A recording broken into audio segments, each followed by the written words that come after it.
Pak Febri, ini kan memang banyak cara begitu ya untuk melindungi industri di dalam negeri sendiri dan salah satunya itu adalah dengan TKDN. Nah, mungkin apa nih next step dari Kemenperin sendiri atau langkah lanjutan agar kita nggak malu-malu lagi nih Pak dalam melindungi industri dalam negeri?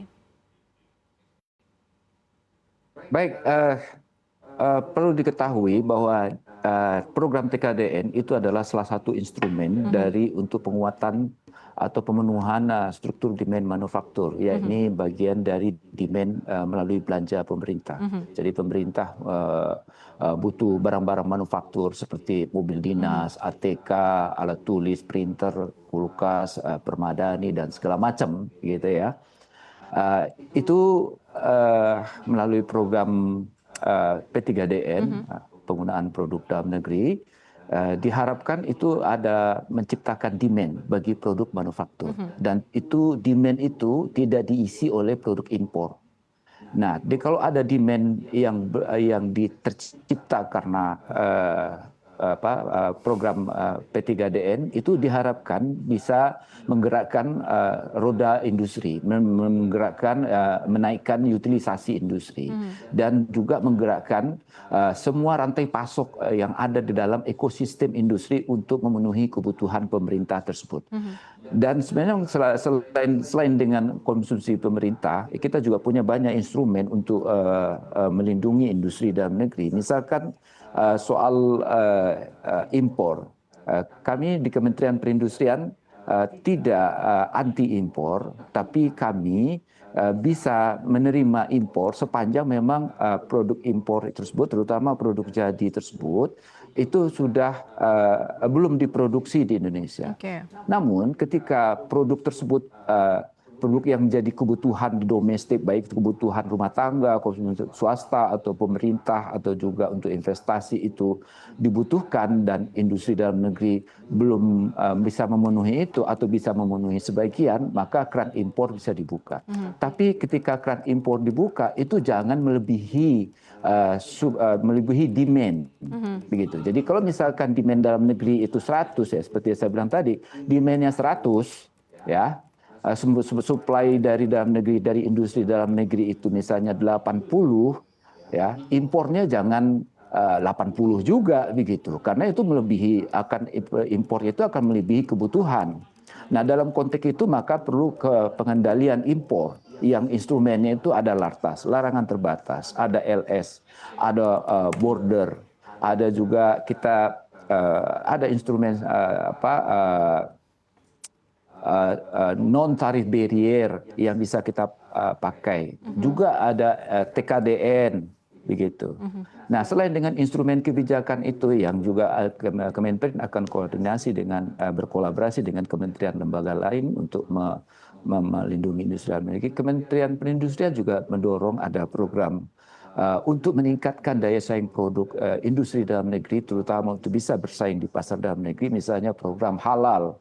Ya, kita tahu bahwa pasar domestik kita, ya, Indonesia, dengan penduduk yang hampir sampai 285 juta jiwa, sebagian besar adalah Muslim yang membutuhkan produk-produk halal.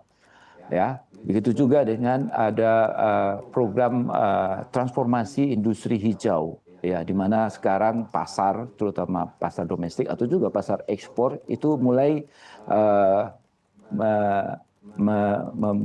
merequest, ya, membutuhkan produk-produk yang ramah lingkungan. Ya, bagaimana produk-produk ramah lingkungan, produk akhir ramah lingkungan ini bisa disuplai oleh dari industri hulu sampai ke industri hilirnya itu memenuhi standar-standar industri hijau. Gitu. Nah, selain itu, kami juga berharap bahwa ke depan untuk menaikkan demand driven untuk pasar domestik, penguatan rantai pasok, juga Kemenperin akan terus berupaya untuk mencari kebijakan yang mempermudah pemenuhan bahan baku untuk input di industri dalam negeri.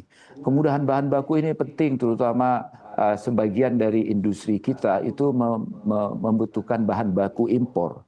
Dan kita tahu bahwa di luar negeri sedang terjadi berbagai gejolak ekonomi dan politik, bahkan konflik perang yang kemudian berdampak terhadap pasokan rantai pasok dunia, dan juga berdampak terhadap energi, dan juga berdampak terhadap bahan baku, terhadap nilai tukar, sehingga itu mempengaruhi kelancaran bahan baku, juga logistik gitu.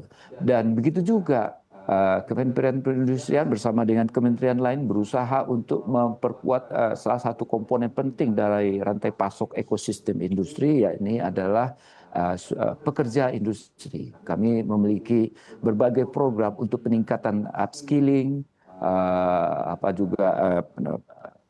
peningkatan pelatihan untuk tenaga kerja industri atau yang lain untuk meningkatkan kualitas SDM industri.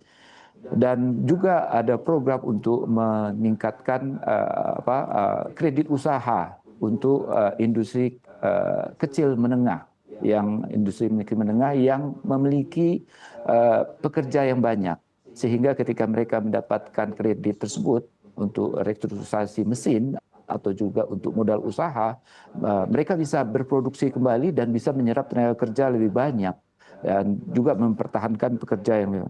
Dan yang paling penting menurut kami ke depan juga adalah pasar domestik ini perlu diberikan insentif, terutama pada konsumsi, pada kredit konsumsi.